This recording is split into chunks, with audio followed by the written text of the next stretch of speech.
Night డిన్నర్లోకి ఏం చేయాలో అర్థం కాలేదండి. అప్పుడు నేనేం చేశానంటే ఇంట్లో ఉన్న కూరగాయలతో చిడి చేశాను. ఒక కప్పు రైస్ తీసుకొని హాఫ్ కప్పు పెసరపప్పు కలిపి మంచిగా కడిగేసి పెట్టుకున్నాను.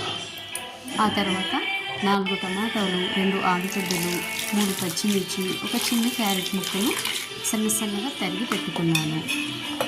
ఈ తరిగి పెట్టుకున్న దీంట్లో కొద్దిగా కరివేపాకు రెబ్బలు వేశాను. తర్వాత మసాలాకి ఒక బిర్యానీ ఆకు, ఆ తర్వాత జీలకర్ర, ఆవాలు, ఇలాచి, లవంగా వేసేసాను.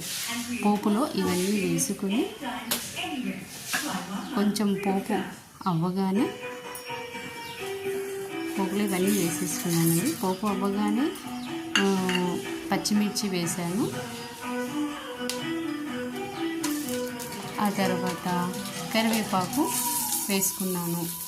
ఆలుగడ్డ కొంచెం అది చిటపటలాగానే ఆలుగడ్డ మిగతా కూరగాయలన్నీ వేసేసుకొని బాగా కలిపేసుకున్నాను. ఆ తర్వాత టమాటా వేసి టమాటా కొంచెం పచ్చివాసన పోయే వరకు మగ్గనివ్వాలండి.